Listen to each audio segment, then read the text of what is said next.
Hey, what's going on, everybody? This is TJ, and welcome to another edition of the Therapy Couch Podcast. This is the podcast that talks about mental health and mental wealth, and also different things that are going on in life. Shouts out to everybody that's filing in. This is a special edition of the Therapy Couch Podcast, and I decided to do a podcast kind of based on a podcast that I had, the State of the Saints podcast. It was towards the end of that podcast, and we were talking about the anniversary of Hurricane Katrina.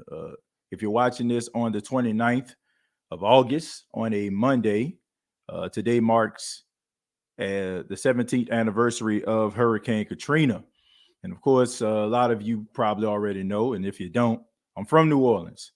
I was born and raised there. And the reason I no longer stay there is because of Hurricane Katrina. You know, we left back in 2005 and our life was the same. This episode is for everybody that may have a story that they want to share. I'm not asking anybody to come on and talk about their stories if they don't want to. But we're going to be talking about stories about Hurricane Katrina, and of course, like some of the things that we learned in the process. And I'll just piggyback off something that I said earlier on a previous podcast. And Hurricane Katrina was tough. It was definitely tough for me. It was definitely tough for my family. The fact that we had to, move away from everything that we've known. At the time, I was 19 years old. I lived in New Orleans my entire life, and that's all I knew. And of course, like occasional trips to Mississippi during the time because my grandparents, their brothers and sisters are from there. I got cousins that stay all up in Mississippi, mostly Vicksburg, Mississippi, where my mom stays today. It was something funny about these hurricanes in New Orleans. It was so weird, right? When I was growing up, yeah, they had like hurricanes, but then all of a sudden, they turned into tropical storms, and all you get is a bunch of wind and a bunch of rain. Like I remember Hurricane Andrew, like in the early '90s, right? And I can remember being at my grandmother's house on Montague Street, and I can remember my uncle going outside in the rain. Shouts out to my uncle Isaac. He's going out in the rain and the wind is blowing. He has this white t-shirt on. And I think my Uncle Jerry like dared him to like do the Michael Jackson. Like Michael Jackson go, ah, like that, right? And so he goes out there, man, and I'm talking about the wind was slapping. I know that rain was like slapping the chest like a Ric Flair chop. But I could just remember him, going out there, and I just thought that was the most funniest thing in the world at the time. but that was how like hurricanes were, man. Like they used to tell us and get us all scared and stuff. And the mayor come on TV. Mark Morial was the mayor at the time. He get all serious. He get the serious look in his eyes, like if you think you're going to wake up and life isn't going to be the same, then and life is going to be the same. You're sadly mistaken. I'm like, okay, you know what I'm saying? Like, this is serious right here, right? And people like take their hard-earned money, they gas up their generators, they get gas in the car. You basically just raid the entire grocery store, and then you like head to like Gulfport, you know what I'm saying, or like some other, far away Mississippi town, or going to Georgia or something like that. Some family members that bring you in, and then you're watching the Weather Channel, right? And you're watching these guys, they telling you how terrible it is, and all of a sudden nothing happens, right? Just a bunch of wind. You get home, maybe a shingle or two off your house, maybe a tree, a little bit tree branch fell in your yard, but that's about it. And when you start hearing that stuff 2 and 3 and 4 times, a hurricane season, and then on top of that, like you spending a lot of money trying to go to these places to get away from the hurricane and nothing happens, you kind of like, it's kind of like the boy who cried wolf, right? It's like, oh man, like ain't nothing gonna happen, man. It is what it is. Like it's gonna be all right. But Hurricane Katrina, I felt the same way. I tell people this. I was a sophomore at Dillard University at the time, and Man, I was happy just being away from home. Like seriously, I was happy. I was for the first time I was on my own. I had my own little thing going. You know what I'm saying? I felt like I was starting to get into the groove. I finally like got away from being a history major to doing communication and theater, something that I was passionate about. So I was ready to take on like this brand new life. And then all of a sudden, like a week into my sophomore year, Hurricane Katrina comes. And man, I will say this today. I was a very self-centered individual as a kid. I really was, man. It just seemed like it was mostly about me and what I wanted, and I didn't think about like the other things that mattered mostly. You know what I'm saying? It was just about what I wanted. And I can remember like my mom asking me, she was like, Timmy, have you seen the news? And I'm like, yeah, I seen it. And she was like, well, what you gonna do? She was like, I said, well, what you mean? She was like, well, you need to pack up your stuff because we going to Mississippi. We're going to Mississippi. And I remember I was like, man, I'm starting to make friends, and I'm living on my own. I got this whole little me vibe going. And I was like, no, I'm not going. I'm like, I ain't going with y'all. I ain't going with y'all. And my mom was like, what?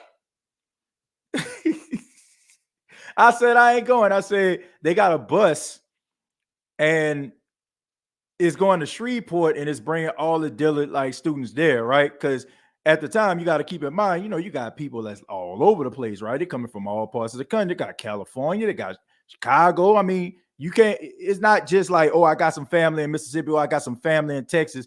People had to go places, right? So I was going to get on a bus and I could just remember mom like, oh, okay. And I thought it was over. I went back and I sat in the bed and I was like nodding my head like, man, whatever. So all of a sudden, about 30, 45 minutes later, I hear a knock on the door. Boom, boom, boom, boom. And like, who is this? So all of a sudden, I open the door and my mom right there. She said, it's rather you come out or I'm going to drag you out. Oh man. But anyway, like I ended up like packing up my stuff like reluctantly. I'm mad. I'm like, man, you're always trying to tell me what to do. I'm grown. I'm 19 now. What you got to tell me what to do for? So anyway, I take all my clothes like just to show you just how immature I was. I put my clothes, I take my pillow out this sack, right? And I put all my clothes in there, just grabbing random stuff, right? And I take the sack, put it across my back, like this is ridiculous, man. A couple days, we gonna be right back. We're gonna be right back at it. So get in the car. It was my uncle's white Lincoln Town car. I keep that in mind. Keep that in mind. Because this is very important to the story. So my uncle had this white Lincoln Town car that used to belong to my grandparents, and my grandparents like kind of upgraded on the Lincolns. Yeah, they always had a Cadillac or a Lincoln for some apparent reason, but he ended up getting this. And I can remember like we got in the car. I'm mad. I'm very frustrated. And we pull up to my mom's new house. Like my mom and my stepdad, they just purchased this house. You know what I'm saying? Not too long, probably not even a month and a half. It was like something like that. It was like real, like recent. So I get up in there and I still had in my room, I had a bunch of hats. I used to collect hats all over. And I'm like pulling them off the wall. I'm like, why am I doing this? Why am I doing this? Why am I wasting my time? And still didn't get it. Still didn't understand, folks. And so we decided to like come up with this plan. My grandparents, they had their car. My uncle had his car, so I ended up riding with my uncle. And I can remember like as we hit the I-10, right? We hit the I-10. I can just remember like they just had a whole bunch of traffic out there, a whole bunch of traffic. And you know what I'm saying? I'm mad. I'm like, man, this is a waste of time, man. All these people, we do this all the time. So I just kind of laid back and I went to sleep. And by the time I woke up, it was nighttime. It only takes like 3.5 hours maybe to get from New Orleans to Vicksburg. It took like 7 or 8. So I can just remember like what woke me up was my uncle had all 4 of his windows down, right? because you know what I'm saying, you stand in traffic, gas was getting low, had to turn the air conditioner off. So the air like blowing in my face and stuff like that. And I'm just thinking about how I'm gonna get back to school and stuff like that after all this is over still. We end up rolling up to my grandfather's house. My grandfather recently bought a home in Vicksburg. And from time to time, like when I wasn't doing anything, I would go down there with him as he was traveling from New Orleans to Vicksburg. And I would like work with alongside him, on little things he had. And I can remember. I will never forget this, folks. My grandfather was like, he stood in a kitchen, and I can remember the kitchen had this little checkerboard floor in there. And he was like tinkering with the knob, trying to fix the knob for the kitchen door. And he was like, I don't know why I bought this house. He said, I don't know why. He said, I don't even know why. He said, I don't know why I bought this house. Neither did he know that a month later, everybody would be in that house. Every last one of us would be in that house. That's why I say, man, anybody that don't believe in God and how God orders your steps, I mean, look no further than that story. My grandfather had no reason to buy the house whatsoever. He ended up buying a house, fixing it up. He was thinking about possibly maybe renting it out to somebody, which they end up doing. But at that particular time, God put that house there for us to have shelter in. And all of us that came down there, all of us end up staying in that house. And I'll say the governor came on TV at the time. I want to say Kathleen Blanco, if I'm mistaken. And I remember coming on TV and she was talking about how serious the storm is. Blah, blah, blah, blah, blah. That's all I was saying. You ever like remember like on Charlie Brown when the teacher like womp womp? That's kind of like what I heard. I'm like, man, whatever. So we end up leaving the house in Vicksburg. We end up going to my cousin's restaurant. And I can remember us all like just sitting around, and that's when like the first wave of storm came up in that thing. And I can just remember like it was kept on raining and raining and raining and raining and raining. And I can just remember like my aunt, one of my aunts, like just got so emotional about it and watching those people like gather up at the Superdome. And I can just remember her like walking out the door, like just sobbing. And I still didn't get it. I still didn't get it. I still didn't get it. I didn't fathom the fact that we lost everything that we had. And the only thing I was just thinking about was myself. I felt so selfish at that time, man. Like seriously, I felt so selfish at that time. And it was something that, my uncle told me. I remember I went outside, I was with my cousin. Ironically, my cousin that actually made this shirt that I got on right now. And I was like, man, it's stupid. You know what I'm saying? I'm like, man, how could this happen? Or how can it happen? And I remember my uncle like just coming to me like, look, you up here tripping about staying on campus. He was like, man, we done lost everything. He's like, I lost my house. I done lost my clothes. He's saying, you up here talking about this? And it just like hit me. I'm like, yeah, you know what I'm saying? Like, why the hell am I being so selfish about this situation? Like, why am I doing this? Like, you got people out here that's like really like you have to pick up the piece of their lives. And then all of a sudden, like when you start seeing that stuff on TV and you start seeing people that you recognize and you start seeing people on top of rules that you know what I'm saying, went to school with. And it was one guy, I went to school with, I won't say his name, but he was on TV because he couldn't find his grandmother. They end up getting on different buses, right? And I can remember at the time, man, like I felt like, man, God protected us and you know what I'm saying, and allowed us to leave out of there. And man, you still had people down there, and man,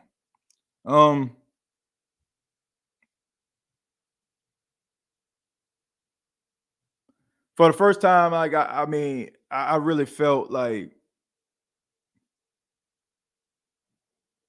nothing that I was talking about, nothing that I was thinking about was as important as what those people were going through. Because like I'm here and like those people are just out there, man. And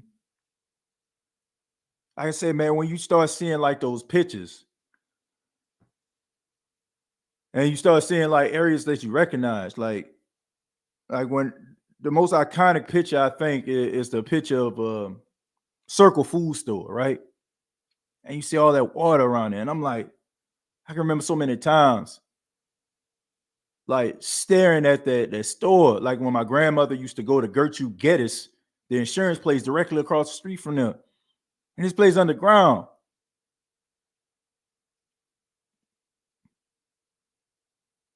I just knew at that particular moment, I was like, my life and the life of my family and people's lives will never be the same. And at that moment, also,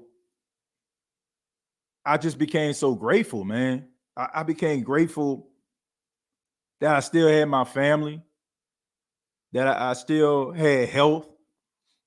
And, you lose things. I mean, people lost so much, but those things can be replaced. But life can't be replaced, man. I had I had people, friends that I knew. Man, I had friends that I knew, that lost their lives, man, during that time. People I went to school with, like they family members.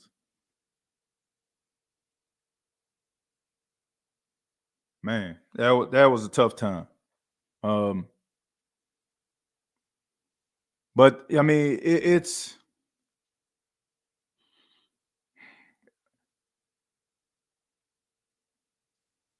hurts even to talk about, man. Like seriously, I mean, I wanted to talk about this because it's a day that we'll never forget. I mean, growing up as a kid, walking in the city of New Orleans and catching a bus and all the like little silly stories around the neighborhood and playing basketball at my grandmother's house and on a lot and walking to the corner store. Every time I go to New Orleans, some of the places, well, the majority of the places that I remember aren't there. And, but I still pass through. Like, I still pass through just to like, cause I can still see it, yo. Like, I can still see it. Like, if it's a vacant lot, I still can see my grandmother's house. If it's an old grocery store, I can still see it. If it was like a little playground or a little store, like even like when I go on Franklin, when I go on like Franklin and North Robinson, like I can still remember like back here, like when you get down the Robinson Bridge, you know what I'm saying? Like that's that, you know what I'm saying? That's where the Burger King at, right? You know what I'm saying? You got Guy Ray across the street or Aretha Castle Haley. Like to the left of that, I had a good friend of mine. Shouts out to Marlene and Darlene. They were twins. They stayed in those houses. I mean, you go a little further down. You go down Franklin. That's where the Seco gas station used to be at, even though it's not there anymore. And across the street, it used to be another gas station. And then you had a late athlete foot on across the street there. Then you got the China Inn. I can still see all those things, folks. And man, that city meant so much to me. It made me who I am today. I don't know where I would be. Like even my love for broadcasting started in that city. The love that I have for the team that I cover, New Orleans Saints. I mean, it's right there. And it's just something that I'll never forget. God allowed me to leave New Orleans and go to Jackson State and get my degree and move on in life and have a family. But I will never forget that. I never will. Uh, but I mean, it's tough to even just think about. Like I had one of my real good friends. went to school with. Um, Man, it was tough. It's real tough. But I'll go ahead, man. Read some of your comments. If you have stories to share, what I do is you don't have to. Okay. We talking about Hurricane Katrina stories. All right, just memories or this is what we talking about on this episode. All right, so if you want to talk about Hurricane Katrina or talk about some of the things that happened or putting things into perspective, feel free to chime in. That's what we're gonna be talking about on this episode. All right, so I put the link down here, but that's what we're gonna be focusing on this episode. All right, so I asked anybody, if you have some other things on your mind, I ask that you hold off to the next episode. I remember I was 5 and I had a little bag of clothes with me and my mom, and we slept in this church in the east. Yeah, I mean, you had so many people out there that decided to stay, and I mean, I don't blame them. Like, I really don't. You had you had people that were um really truly ups, you know what I'm saying? Like, oh man, I ain't leaving, I ain't wasting my time. It was to a point, man, like I can remember they were riding through neighborhoods, like telling people that they had to evacuate because people didn't want to leave. They didn't want to leave. They did not want to leave because they was like, man, this happens all the time. It happens like all the freaking time. So people were like, man, I ain't about to be wasting my money doing it. It's just the truth. Like I'm telling you, I can remember so many times us getting into my grandparents' van or getting into my uncle's car, my aunt's car, and we just following each other three cars deep, 4 cars deep, going to Vicksburg. And we like only, you know what I'm saying, for a little wind and some rain. Like, and then you come back, nothing really, too terrible. Maybe my grandmother used to have like a lot of plants, those would get turned over and stuff like that. But besides that, it was like, man, why are we wasting our money? But once again, like you just didn't know. So I can't too much blame folks for doing it. But around the time you wanted to leave, it was a little bit too late. My aunt was the cook at Lakeland and Lakeside Hospital. She made food in the dark, waist deep in flood water.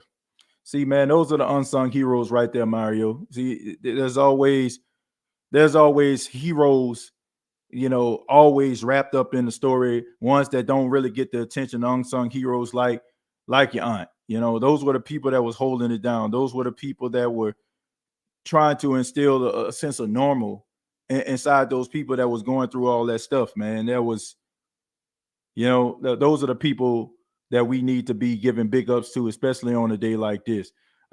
Some real stories. Mario looking black. Glad we went through it. We got through it.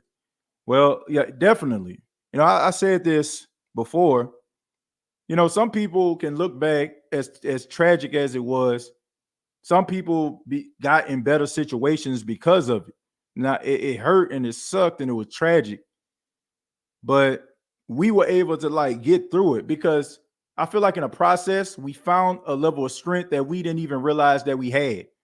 Like I know I didn't. I feel like I learned a lot about myself, and then on top of that, I feel like in a process I found myself after it happened because I tell people all the time when I was going to Dillard. I have an older brother. Y'all know EJ. He's like 3 years older than I am. So I was always kind of like following in his shadow. He a senior. I'm a freshman. That was kind of the narrative. His friends became my friends, even in high school, even in college. Like I would go to the gym, and the guys that in the gym would pick me to play basketball. They don't know if I'm good or not. They just pick me because they knew him. Like, oh man, that's little Emmanuel right there. I got him. And I hated that. You know what I'm saying? Like, but when I got to Jackson State, I was able to like kind of find my own thing. My brother is like extremely talented. Like he was a artist. He used to have these one-man shows. People knew him because of that. And he was pretty popular in the fine arts building. And Dillard isn't that big, so everybody pretty much knew who he was, based on his artwork, based on like him going to the gym at time playing basketball. Around my senior year, I used to kind of go over there with him. Like I used to like when he used to be painting or something like that, and he's staying late. I used to like catch the bus in order for me to ride home with them. And sometimes we'll stay a little late, man. Let's play a little basketball. Let's go do this. And all of a sudden, those guys, when I came over there, they recognized me and remember me from, coming over there with my Carver uniform on. I mean, I was pretty good, but I didn't like that, right? So in the process of that, I found my own lane. I found my own lane in the process. So there are, silver linings in the dark cloud. Joe lost his mother. She was transported from the hospital, from the nursing home, and they lost her. We found her just in time to say goodbye. We were there when she took her last breath. She did not die alone. And I remember that. I really do. I remember that. I remember because shouts out to my cousin Brenda, if she's watching this right now. She opened up her home to us, and I can remember like my stepdad like just going outside back and forth like he was just a nervous wreck because he couldn't find his mom because she was in a nursing home at the time and they couldn't find her, right? And I think like the power mill went out or something, they had to move her. And I could just remember like he was just upset, like really, really upset because he didn't know where his mom was. And, unfortunately, like, she passed away, but he had opportunity like to be there at those last moments. And I can only imagine for like those people that didn't have that experience, didn't have that opportunity to do that. But yeah, that's something that I definitely remember. Thank you for that, man. One of my friends from the Magnolia was up on the bridge and in the dome after the storm. He had so many horror stories that he told me it's heartbreaking. Real Fan Sports, I mean, there's so many different stories that we can tell. I mean, there are different like stories that I've heard that I won't share because I feel like those are those individual stories. So I don't want to do that. And whenever they, tell their story, that'll be theirs once again to tell. But yeah, some of the stories that you hear coming out of the Superdome, some of the experiences that they had, the treatment of the people. Yeah, it's heartbreaking. It's heartbreaking. Great channel, TJ. Jerry, I appreciate that, man. I thank you for that. That means a lot. Because this is like a completely different, completely different direction of what, shows that I normally do for those that follow me from a sports perspective. I also remember getting chased out of the Winn-Dixie by the National Guard. Oh, man. I'm sorry to hear that. Yeah, man. I mean, you got National Guard stories. You got police stories. I mean, you got so many stories. There's ways that they trying to kind of map these situations. Like they just trying to, I mean, y'all know how it is, man. They like to create this narrative about, especially black people, being animals and stuff like that. But, at the time when, the majority of the city looks like us and the lack of action or late the late action that they took, we know what it's about and we know what people had to do in order for them to survive. So all those stories that people telling, they'll probably show a clown, on TV carrying a TV, but for the most, you still have people out there that were trying to do things because the government that we supposed to rely on wasn't there for us when we needed them. We're gonna go to Roger. Hello? Hello? Can you hear me? Yeah, I can hear you. Okay, man. What you got for us? Hey, first of all, I want to appreciate everything you everything you do, TJ. Yeah. I've been following you for a minute, and that, man. I'm not gonna sit there and lie. I'm like a big kid with candy. I be ready to see your notification pop up on my phone. Just to watch your podcast. I appreciate that, man. I really appreciate everything you do. Yeah, thank you, man. And I wish you a whole lot of most prosperity in the future. You know what I'm saying? Hope to see you work for the New Orleans Saints or whatever. Well, honestly, Roger, I'm happy with what I'm doing right now, man. And I'm able to write about the team. I'm able to cover the team, and I know people like you, man. I know you normally don't call in, but I know you always have my back. I always see you writing comments. I always see you showing love, man. So oh yeah, for people like that, man, it make it worthwhile, man. So I'm already winning, bro. Every time I can get a chance to talk to people like you, man. So I'm winning right now. Yeah, so my experience with Katrina, yeah, I like I said, bro, it's like a step in the back of my head. You know, even though I'm from Macomb, Mississippi, yeah, New Orleans always have a heart, have a place in my heart. The Saints always have a place in my heart. But when Katrina hit, oh my God, it was like one of the worst experiences. Me and my dad were staying together, and we were without power for 2 weeks, and like the day after Katrina, man, it was like, man, humid hot, and then couldn't find no gas nowhere. We had to travel all the way to Natchez, Mississippi to get gas and groceries and stuff. Mm-hmm. And after that, at the time I was in the National Guard. Right. Now, even though New Orleans got devastated real bad, right, the Gulf Coast got completely wiped out. Right. I remember when my unit used to be stationed out of Camp Shelby. Mm-hmm. And so we took the trucks down to the Gulfport to see what we can do before we went to New Orleans. Right. And tell me why the Treasure Bay Casino, which was sitting on barges on the water, it's 2.5 miles inland. That's how much storm surge they got up. I'm like, oh, I can't believe it. Man, they blew out the Bay St. Louis Bridge, and also blew off the Back Bay of Biloxi Bridge. I mean, completely wiped out. I remember that. And then we went to New Orleans. We had to go rescue people. Then we had to put on, chemical suit because they were really kind of stamped a bad, well, I guess a bad memory in my head because we had to recover dead bodies and all that. They were really just took it out of me right there. I'm like, man, I can't believe this actually happened. This is like a scene in a bad horror movie or something, Yeah, man. Yeah, I can imagine, man. Man. Yeah, I can remember because I'm talking about New Orleans because of course that's my hometown. I know there's so many people out here, I know Jerry, he's from Mississippi, yourself. There's so many people like from the the Gulf Coast region around there that was affected by Katrina too. So I tell people, I invite them to share their stories as well. But yeah, man, that was tough for a lot of people, man. But as far as you, man, like, thank you for that. I know that had to be tough on you. Oh man, but for you to like be out there and being on the front line as a first responder, we appreciate that, man. I really appreciate it. Yeah. And then every day I'm going down there. I know it took about 3 to 4 weeks for that water to recede. So, and then I was dating a girl from New Orleans. I was just.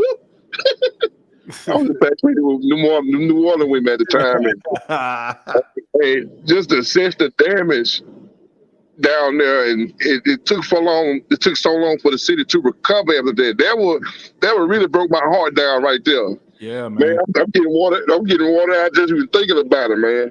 Even though I'm a country bred dude from Mississippi, I always had a place in my heart for New Orleans.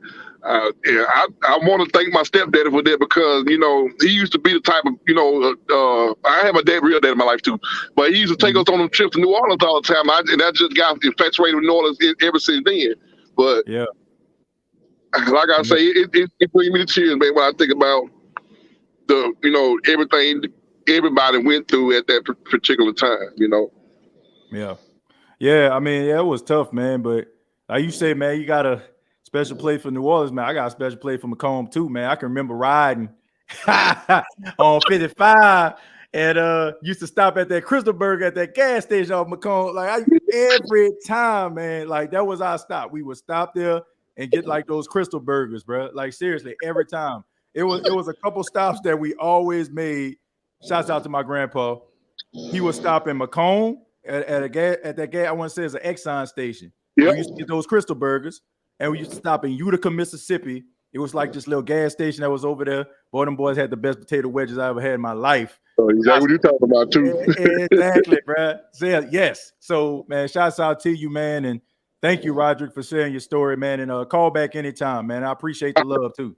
No problem. I really appreciate it, TJ. All right, no problem, man. Take care. All right. Yeah. Yeah, man. Macomb. Oh, man. Yes, sir. Man, we used to stop at this Crystal Burger every single time. If my mom's still on here in the comments, I know she know what I'm talking about. But we used to always stop at this place, Macomb. That was just one of the stops that we made. Because my grandfather, look, my grandfather was never in a hurry. My grandfather would make a 3.5 hour trip to Vicksburg about 5 hours. I'm sorry, Grandpa. I know you probably watching it right now. But seriously, but those memories like last a lifetime, though. Those memories last a lifetime, like seriously. And I appreciate those moments, because you look back and like, man, at the time, you're like, all I want to do is get to Mississippi because I want to hang out with my cousins and stuff like that. But it's like, why you prolonging the process? But now I have an appreciation for that process. I'm gonna read a couple of comments. Feel free once again, for those that just tuned in, feel free to hit that link if you have a story that you want to share. I'm talking about the city of New Orleans, of course, but like I said, the Gulf Coast region, Gulfport, Picayune. I mean, there's so many different places that's around the New Orleans area in Mississippi, Bay St. Louis, all these places got affected. So you don't have to be from New Orleans to have a story about Katrina affecting you. I'm pretty sure there's so many others out there probably have stories as well. Let's see. I remember looking at Channel 4 at how big Katrina was getting in the Gulf. Told my wife, packing, and we got online on the road. Yeah, it was tough, man, because it was like one of those situations where you're trying to wait for a reason not to go, but every indication just led that way. And it was I didn't expect that. I didn't expect it, man. Damien says, "What's up, TJ? I'm late, but here. I see you remember Katrina, but I was locked up for Katrina during a 5-year bid, TJ. If y'all saw the inmates on the bridge, TJ, I was one of them. Man, it was a long story. Well, look, I'm sorry, what I'm saying, that had to happen. I definitely remember that story right there. I got the link down there, Damien. If you ever want to call in or chime in, bro, feel free to do so. If you want to share your story, man. It ain't about being up in everybody's business and stuff. I don't want anybody to think that this is what this show is about. It's about an open forum, man. Anything that you have to share. And, if you want to, man, feel free to chime in. But yeah, I definitely remember that. And I definitely remember so many people like, on the, upper level of the Superdome and outside and, being hot. And they had this, I remember this probably got Don Lemon in the newsroom, but it was a guy whose grandmother died and she was in a wheelchair and they had a sheet over, like, she was dead. They had like a sheet over and everybody just walking past it like it's just a normal occurrence or something. It was bad business, man. It was bad business right there. And a late response by the government, them not being prepared. It was an it show. You know what I'm saying? It was an it show.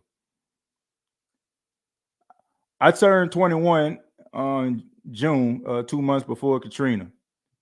Yeah, I think everybody know where they were, or probably moments in their life, like exactly when that happened. You try to throw your words on top of mine, it's not going to work. Mine's are original. What are we talking about? What are we talking about here? Stopping every 20 minutes, huh, TJ? Yeah, man, every 20 minutes, my grandfather would stop. He just wasn't in a hurry, man. But that's just kind of who my grandfather is. And I have an appreciation for that now. My grandfather, whether he know it or not, he creates moments. Like, he creates moments for us. Like some of the best moments that I had in my entire life involved my grandfather's impromptus. His impromptu stuff, man, like we just randomly end up going somewhere. Like, it's always an experience, and it's something that always like lasts a lifetime. It's great. It's great stuff. I'm gonna go with Charles. Charles, how you doing, man? I can barely hear you, man. It sounds a little low. Okay, yeah, we got Charles on the line, man. As he get his is audio better, feel free to call back in, man. Let's see. Oh, say I missed them hot sausage, egg, and cheese sandwich. Hot sausage, egg, and cheese. Are we? Is it a comma? Is it hot sausage, comma, egg, comma, and cheese? Because I ain't never had all three of them together. Now, they do have like that real good cheese down there in New Orleans when I'm talking about when they want like, them little thin little pieces right now that don't even melt in your microwave. I ain't talking about that. I'm talking about that government cheese. I'm talking about that big loaf of cheese. I'm talking about that real cheese. You melt that thing, you know what I'm saying? It's just dripping on. You about cut a big old chunk of cheese. That was real cheese right there. For real, man. I think that cheese was more real than the Velveeta out here right now. Seriously, man. Like the Velveeta cheese ain't hitting on that government, man. That government cheese, when you used to go to a commodity place, the peanut butter was real and the cheese was real. All right. I'm serious, man. Not none of this stuff now, you know what I'm saying, when it's been stepped on about 3 or 4 times. I'm talking about real cheese. I'm talking about it take about 4 minutes for that thing to melt because cheese so thick. You got one spot, you got one side about that big, and then you got this skin. Oh man, that was good times right there. But yeah, man, we about to go to Chose. Chose, how you doing, man? Can you hear me now better? I can hear you, man. That's much better, man. How you doing today? All right, I'm good. That's good, man. What you got for us, man? We talking Hurricane Katrina. We're sharing stories about that. What you got for us? In my comment before, at the church, man, I met this lady, right? And she had gave me this book, and it was this book on David and Goliath, man. Right. That book is like a Goliath story for us, you know what I'm saying? Because like that was like our first time really going through something major like that. Right. And so that book was very powerful for me, man. Like really helped me like get my faith in God, like at that young age. Yeah. So that was something I really just look back and be like, man, it was, it was hard, but it was good. Yeah. Go through, Yeah. I mean, look, God don't put things on us that we can't bear. And sometimes when we're going through it, Charles, it feels like we're the only person that's going through it. But sometimes it's put there for us to be stronger. It's designed for us to be able to, grow in the process. And I say this, like, there's a lot of people that found strength that they didn't even know that they had going through these situations. And I think that it changed me for the better. You meeting that lady that gave you that book, you know what I'm saying? It was that lady was put there in order for you to grow in your faith. You get what I'm saying? Mm-hmm. So that, I mean, even in the darkest moments, man, we can find lights at the end of the tunnel. You know what I'm saying? Things that are beautiful moments that we learn in a process. I think about, I mentioned this on several other shows like here, man, the hurt and the pain that I've been through in my life from, relationships. Like it helped me to be the man that I am today for my wife and for my son.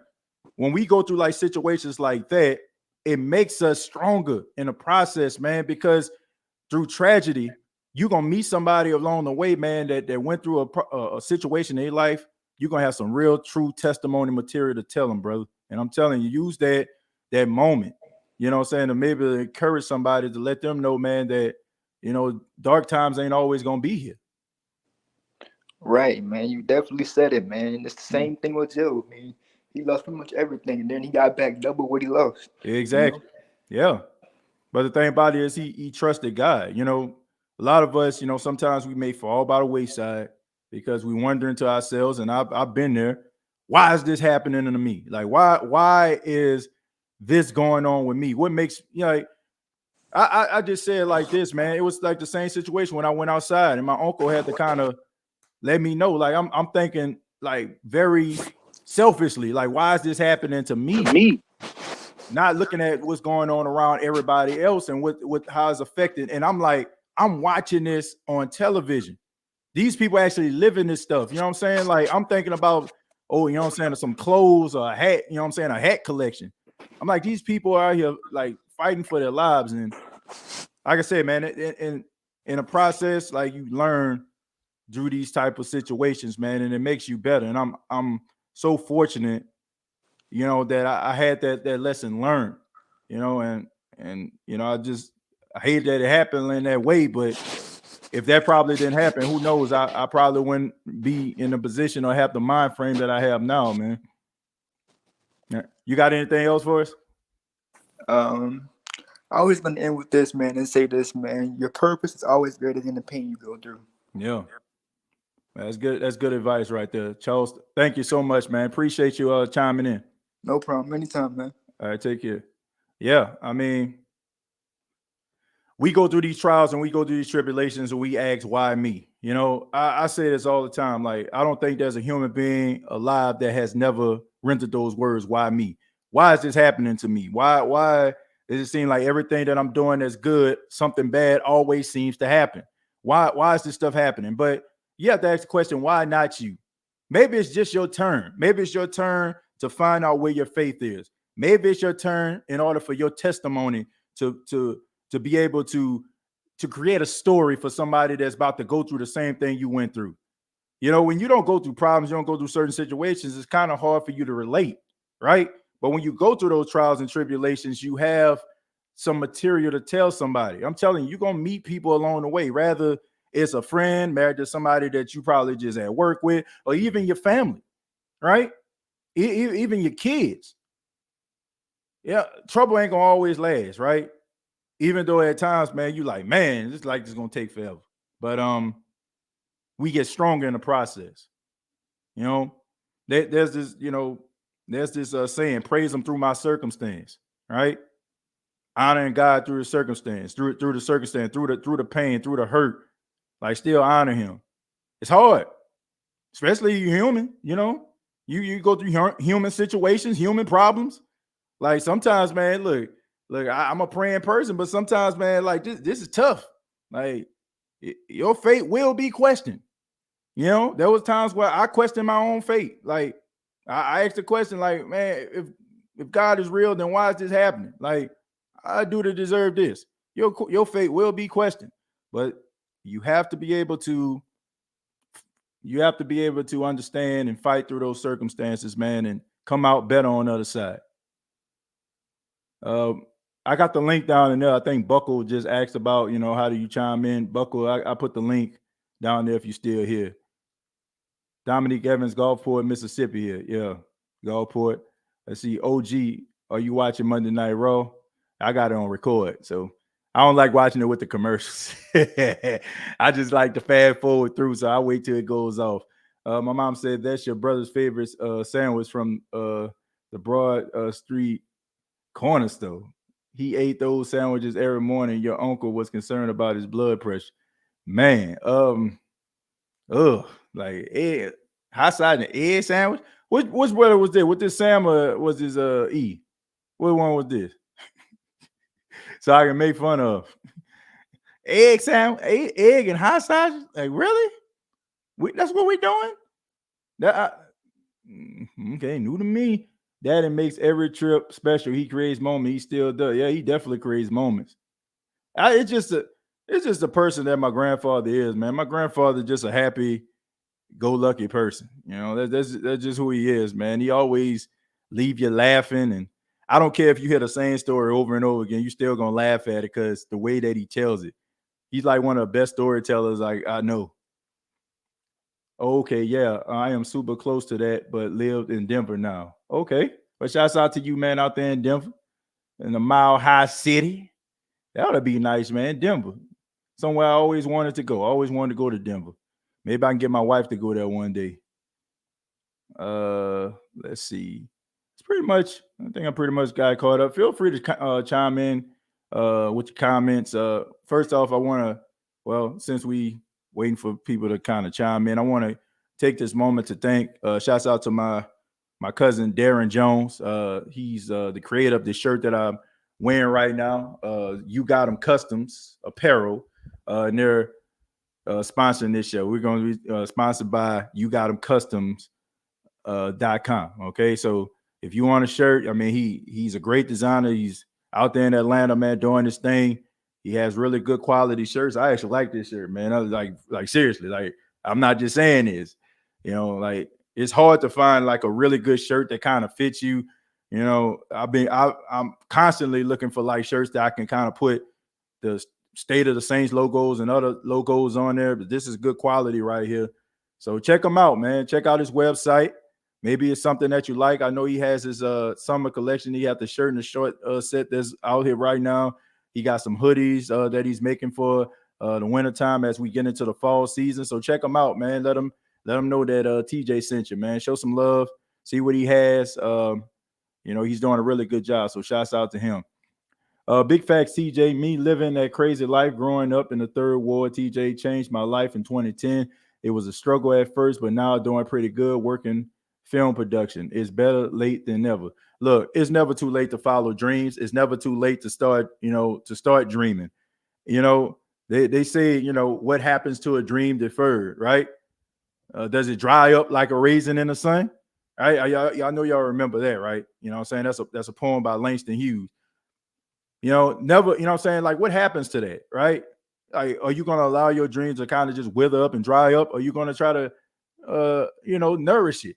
See, a lot of us, we look at time, right? I'm 40, I'm 50, I'm 60. I ain't got no time for this. When you say that you don't have time for this, you automatically just made that your reality, right? It's like sometimes in life, I have to kind of reconfirm myself. Like my wife, she gets on me. She says that, you act like you like a 50-year-old man, a 60-year-old man. And sometimes I gotta have to shake myself out of it, you know what I'm saying, and realize that. But it's not so much that I don't want to do things. It's the fact that I'm so dialed into what I'm doing now in creating. And I love to do this. And I don't like anything taking me away from it. Now, if you're a family man, there are certain things that you have to do and honor. But it bothers me when people look at themselves in the mirror, because that's what you're doing. When you look at yourself in the mirror and you say, well, I don't know about this. I don't think I have time, or I don't think that, this is going to work out. If you already have that on your mind, 9 times out of 10, it's not going to happen, right? Because you already just completely just discounted yourself from achieving that level of greatness. I mean, if I'm telling y'all, back in 2020, this is when, the State of the Saints podcast took off, in my opinion. It was 3:00 in the morning. I just finished doing a show, right? It was on a Sunday. I'll never forget this. It was on a Sunday night going into a Monday morning. I just finished up around 3:00. And I can remember going upstairs and I can see my wife and my son sleeping in the bed. And I'm looking at them. And I asked myself, like, what am I afraid of? Why am I not really pushing myself to make this thing work? Because if you notice, like in August of 2020, that's when like the State of the Saints podcast, we started to see guests on the show, because I aggressively started pursuing that, because in the back of my mind, I was like, I'm doing this, but I don't know if I'm good enough for anybody to want to talk to me or whatever. But I just gained this fearless spirit, and I just wouldn't take no for an answer. Do not take no for an answer. Live your life on a razor blade. Basically, on the edge of a razor blade. Have this aggressive spirit. Get this aggressive spirit. Like, be aggressive. Show this level of hunger that you have. And don't ever just give up on your dreams, and don't just look at yourself in the mirror and talk about how time has failed you, or, my time is up. As long as you have breath in your body, as long as you have activity of your limbs and the opportunity to get up every single day to give it your all, then do it. But looking at yourself in the mirror and reconfirming, I can't do this over and over again, time after time, over and over again, trying to push yourself not to do something is not the answer. Instead, take those moments to talk about the things that you can, and that you can do these things. And yes, you're going to hear some no's, and you're going to hear some people that ain't going to buy into what you're doing. Seriously, they're not going to buy into what you're doing. They ain't going to buy into what you're saying. They're going to just think, oh man, what makes you different from everybody else? But if you know that you are different from everybody else, if you know that you have the passion, the heart, and the will to do and go the extra mile, then you're going to need that in order for you to continue to push yourself to levels that you want to be. Because everybody is not going to sing your praises. I know that we like to think about the little red hen story, right? You know what I'm saying? When the little red hen was trying to bake some bread, when it was breaking some bread, right? Went to all the friends, like, you want to help me? You want to help me, grind up this wheat? You going to help me, you know what I'm saying, hit this dough? You going to help me, you know what I'm saying, put this bread in the oven? Nobody wanted to do nothing. But when it was time to eat, everybody had time, right? So sometimes you got to be like the little red hen. You got to be able to put everything together in order for those people to believe in what you're trying to do. And that belief sometimes is going to come from you. So whatever dream that you have out here, whatever you want to do in life, man, like, seriously, don't let anybody stop you, because remember, the dream belongs to you, and you shouldn't need anybody to reconfirm your dream. I know sometimes we want to get to people that we love and be like, what you think about this? But sometimes people are not going to see that vision. They're not going to see that. They're not going to see the angle that you're coming from. So you gotta reconfirm that inside of your spirit, inside of yourself, in order to make that thing happen. All right. So all my people out here that's sitting on a dream, that's sitting on a talent, that's sitting on an ability, don't let time stop you. Don't let time stop you. Let life stop you. Don't let time stop you. Let life stop you. When you stop reading, let that be, you know what I'm saying? Let that be it. And even in the process, you can know that when your time is up, that you gave it your all. Because there's nothing that is worse than woulda, shoulda, or coulda, man. Those are 3 words that you don't want to have on your plot. You know what I'm saying? On your tombstone. You want to have I can, I will, I did. You know, those are some 3 words that you want to have on there. B-Max says TJ putting in overtime. Hey, man, look, we love doing this. You know, great advice, TJ. Thank you. Real Fan Sports says, facts. Every time I doubt myself, I will think about this message. Yeah, you know what I'm saying? I'm not one of those people that, he just got everything together. Man, I have doubt all the time. Man, so many times that I doubt myself. And even like when people like tell me like, this is great, this is wonderful, I'm always doubting myself. I always wonder. I have little moments of weakness. So you're going to have moments of weakness. You're going to be weak, you know what I'm saying, at times. And you're going to need a moment to step aside and think about why you're doing this, right? I don't want people to be like, man, TJ, man, you got it. Nah, bro. I get vulnerable. There are times when I have to talk to my wife and I have to tell her about some of the things that I'm actually going through, about some of the, you know what I'm saying, some of the feelings that I have. Like she has to talk to me. I got my mom, you know what I'm saying? I'm hitting up, talking to her. Like I have times where I feel vulnerable, but at the same time, I take a second and, you know what I'm saying, I can compartmentalize and I remember what the goal actually is. And I also remember what the love actually is.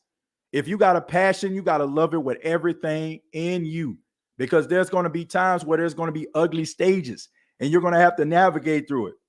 Everybody ain't got a family member with a trust fund that will be able to give it to you and you become a millionaire or give you a couple thousands of dollars to open up a business. Everybody don't have that. Sometimes we just got a dream and motivation, and that can be good enough. But, you know, there are times of vulnerability, but just remember, when you're vulnerable, don't talk yourself out of doing something that God has on your life, right? Don't talk, like, God has that purpose on your life. Don't talk yourself out of that purpose. TJ, I used to always speak and saying, I'm going to get me a great paying job one day after living that life. And look, it took years, but look, I spoke it into existence. Yeah, because you got to constantly keep reconfirming it. You got to keep like encouraging yourself over and over again. You know, like, it's going to happen. And I tell people all the time, it goes back to episode 1. We got to stop looking at what other people are doing over there, you know, because we don't know what that person did to get there. Hell, we don't even know if that person actually living the life that they making it out that they living. You know, anybody can put a picture up and some good backdrop and a good filter and make you feel like, oh, I need to be jealous of this person. Run your race with blinders on. Run your race with blinders on, like a horse at the Kentucky Derby. Put those blinders on your eyes and focus on the task at hand, right? They say they put the blinders on a horse so the horse won't look at the other horse running, right? The only thing that it has is tunnel vision. And some of us, you know, we taking these blinders off looking at other people, and we automatically just making assumptions about how their life is so much better than ours. Why? You know, why are you doing it? Like, why are you looking at what other people are doing? Why are you just assuming that that person right there has life much better than yours? Life is pretty doggone good when you think about it. And if life isn't as good as just yet, just keep on living. But if you keep on living and always trying to find the bad in everything, of course, you're probably not going to have a good life, right? Seriously, that's just what it is. But if you work hard and you just believe in what you're trying to do, you'll find it. You'll find your purpose. You'll live in your purpose, and your purpose will become a reality. I'm gonna take a few more, then we're gonna get out of here. First person that has to believe in is yourself. Yeah. Why would anybody believe in you if you don't even believe in yourself? If I came on here like, I'm TJ Jones, I'm the host of a podcast, and I hope that why would I want you to listen to me? Right? Why would I want you to care about what I'm talking about? If you have a business, you walk up to somebody like you, a Fortune 500, it's a corporation. That's how you walk up to people, whatever you have. Some people lose the job before they get in the building. Some people lose the opportunity before they actually get it because they're not selling themselves the way that they should. Like, you got to be able to believe in your dream, because they can't believe, your friends and your family can't believe in it for you. So, if you're looking for them to be your generator, then it's not going to happen. Because once again, like Real Fan Sports says, who's going to believe in you more than you're going to believe in yourself? Don't let time stop you. Let life stop you. Yeah. Seriously, man, let your time expire on this earth. You know what I'm saying? Like, don't let time, like, so many people, like, they just like, man, I'm too old to do this. I'm too short to do it. I'm too tall to do this. I ain't got this going for me. Like, come on, man. Like, come on, man. Like, you already have that. You already defeated. Drop that knowledge. Don't see it in the descriptions. I don't know why, man. I don't know why, Buckle. Let's see. You were speaking the truth on your earlier live. We all with you. Who that? Well, I appreciate that, Saints Nola. Thank you, man. Jamal says TJ bringing out the nursery rhyme, Mother Goose lady in the shoe, Humpty Dumpty. Yeah, like, shoot. I try to use a lot of analogies, stuff that we actually know about, in order to tell stories. And I think that, we all know about these stories, man. We all know about the little red hen. We all know about little old lady who lived in the shoe, had so many kids, ain't know what to do, Hey, TJ, our city is back and functioning pretty good. But me personally, I don't think it's the same before Katrina. It will never be. No, I don't think it's the same, because you have some people that, that were part of the city, not really there no more. I mean, I already told people. I remember I went down to where I used to stay at. I swear I seen Marissa Tomei up in that thing. Like, I'm like, Marissa Tomei on Feliciana Street? Like, I promise you, like, I still to this day believe that was Marissa Tomei. It was like, because she got out the car, and then when she looked, I think I looked and recognized it. She put her sunglasses on and went inside. I guess she was like, oh, I hope he ain't paparazzi. But I'm like, man, Marissa Tomei like living on the same street. And what I grew up on, I'm like, man, come on, man. That's gentrification right there. But but yeah, there are certain things about the city that aren't the same, and they won't be. They won't be, right? New Orleans was an experience. And for those that are still there, you know what I'm talking about.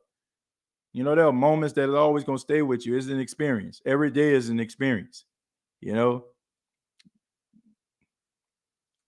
Man, TJ, the truth, keep it up, homie. I appreciate that, man. We just trying to be real here on the show, man.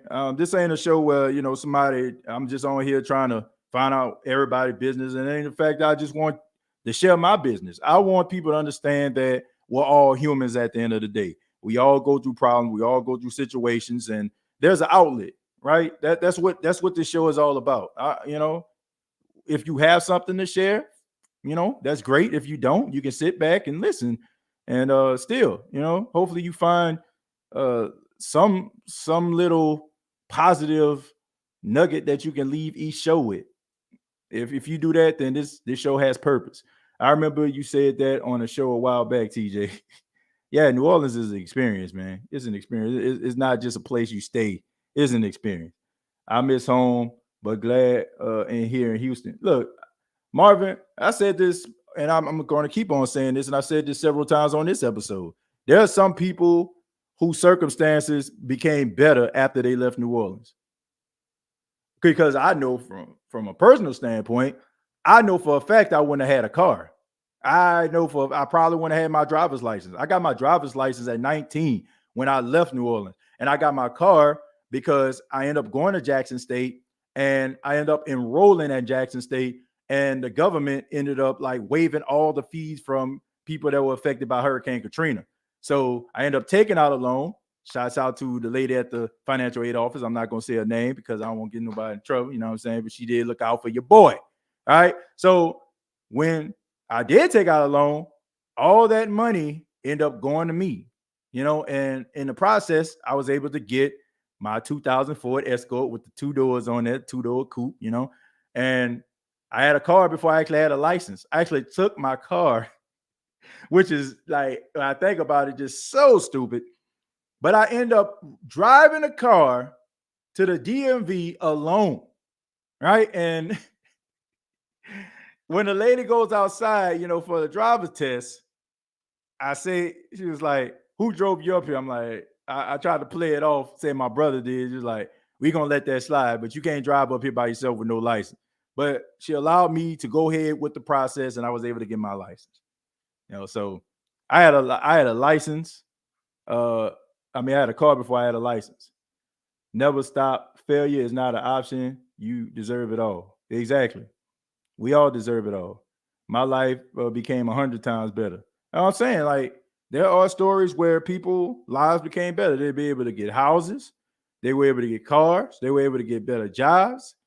So there is a silver lining in a dark cloud. There was Hurricane Katrina. I was able to go to Jackson State University. It was a great experience. I have friends that have been my friends since I stepped foot on that campus. Like every single week, like we have a group chat with my best friends. We have guide trips. We go to Miami and stuff like that, and all these other places as a group. These are like my best friends in the world. Like, I wouldn't have had that, if that didn't happen. TJ, you're right. I didn't get my license till I was like 28. That's how we was coming in New Orleans to get a car before a license. Exactly. And sometimes you didn't have a license because most people rode the bus. I rode the bus for years, man, for years and years. Like, I can get anywhere in the city on a bus. I knew exactly where the bus going. Well, you kind of lose me like when you like catching the Chopper Toolers buses. I don't know where that's going. But like, Almanaster bus, Franklin bus, Elysian Fields bus, Broad bus. I know where it's going. The Galvez bus, I know where I'm going, right? I know I can get on Canal Street taking a Galvez bus. I know I can get, to Gentilly on the Almanaster. I know I can get down Chef on the Broad. You know what I'm saying? Sure, I know how to get places, boy. You catch that Almanaster to the Broad, right? You get on Almanaster, get that 10-cent transfer, you transfer to the Broad, ride that thing all the way down, right?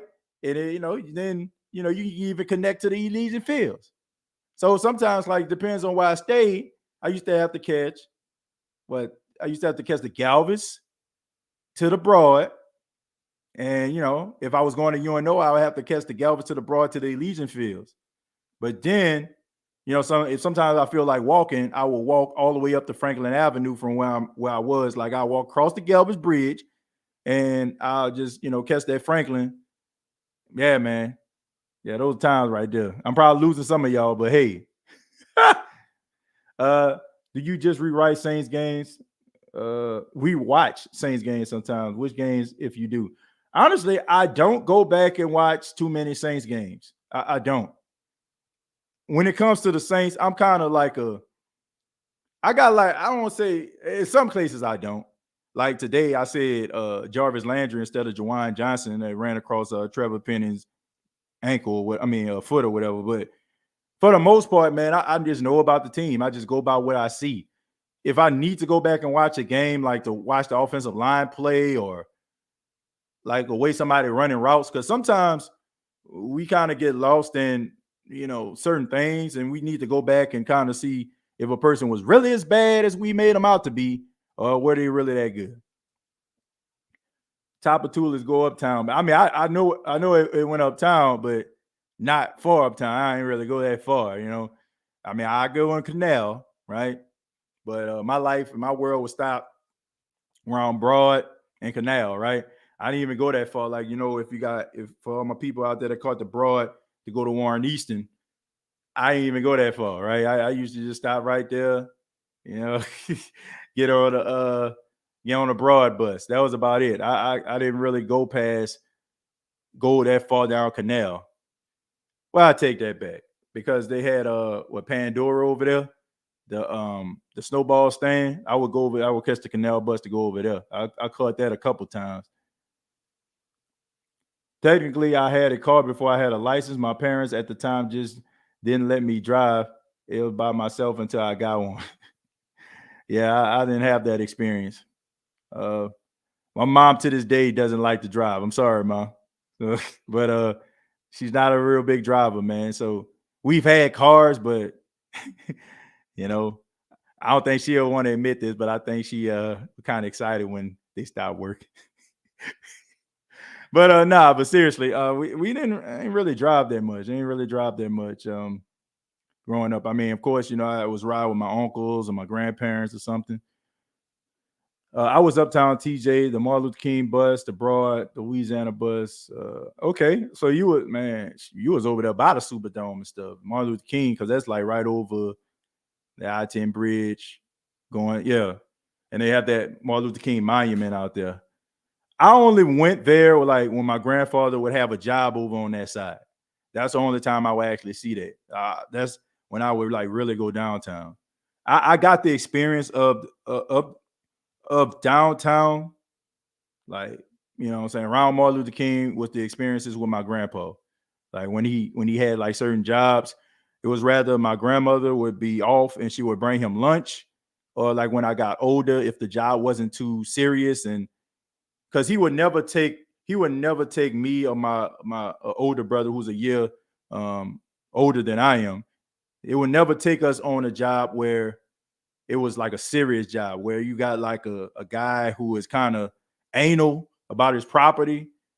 Like he would kind of read the guy if it's one of those jobs where the guy don't really come on the job, ain't trying to see what you're doing, just allow me to do my work and keep it moving. He would actually have us out there doing little odd stuff like sweeping up sheetrock or, putting some stuff in the back of the truck so we can take to the incinerator. But if it was like something serious, like, somebody's house and the guy's always dead trying to see everything you're doing, we wouldn't be on those jobs. So my grandmother would normally like take him lunch, in situations like that. I was 1 year old when it happened. Now I'm 18. Well, hey, you got a Katrina baby up in here. Okay. Shouts out to Katrina babies. I think there's a docuseries on HBO Max that's out right now, Katrina baby. So shouts out to you, man. Hey, you family, bro. You know what I'm saying? You was young at that time, but you still family. Still family over here. Shouts out to all the Katrina babies that may be watching this right now. Broad and Tulane were the Gorillas League. You ain't lying. I ain't good too far up there in Tulane, man. I mean, of course, you got the Joy Theater over there.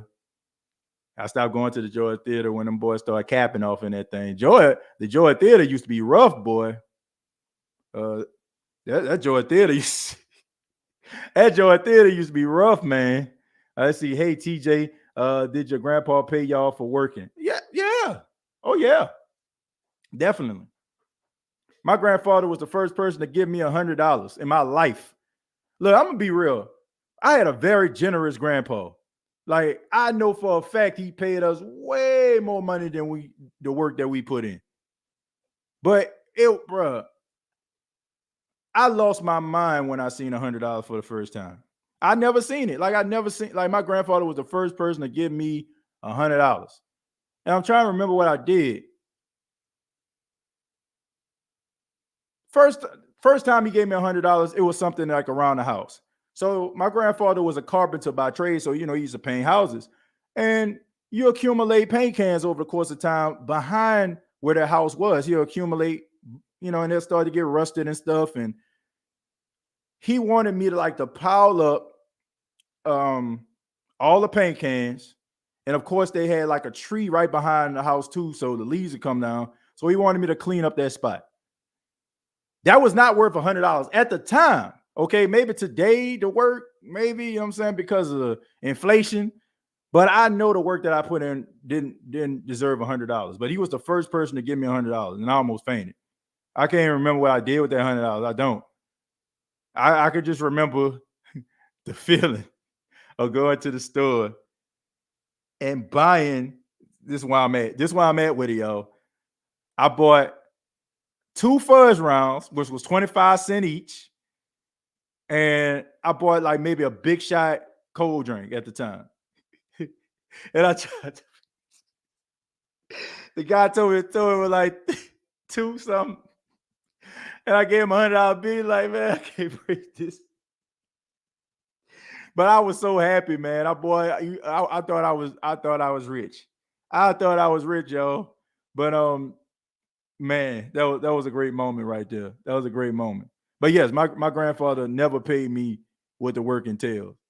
But he made me work for every dime that I got. I have never, I mean this, and y'all heard me say this, some of y'all, I have never got anything from my grandfather without working for it, without doing something in return for him giving me money. I don't care what it is. I don't care if it's, I don't care what it is. He gonna make me do something for it. Take the trash out. Sometimes he gonna make me do something for it, and I appreciate him to death for that. Yeah, when I was little, my family left before Hurricane Katrina hit. Well, I mean, some people, left before, it actually hit the city. I was one of those people. I left before, it touched down. I mean, I was affected by it. As far as like with the house and everything like that and losing everything you had. But I wasn't in the city when it went down. Broad Tulane is where Orleans Parish Prison is, TJ. And yeah, Samuel J. Peters. Yeah, I know what that is. My uncles went to Peters. Oh, man. Come on, Daniel, man. Come on, give me some credit.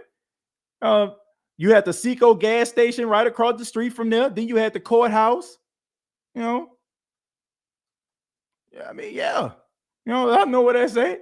My uncles went to Peters, both of them. Shouts out to Isaac and Jerry. I remember my grandma driving down Broad Street to go pick them up almost every day. And we used to like chill out at that Seco gas station that was like right in the middle, right? So, it's like, it was like sitting right in the middle. You had the courthouse across the street, and then you had Peters over here on the right-hand side.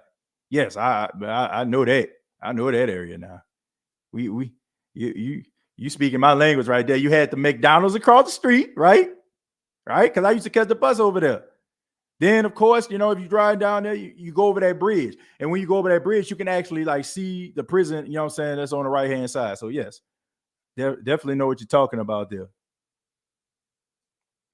Is Bourbon Street as live as we see it on TV? Any wild stories if you ever been? Wild stories.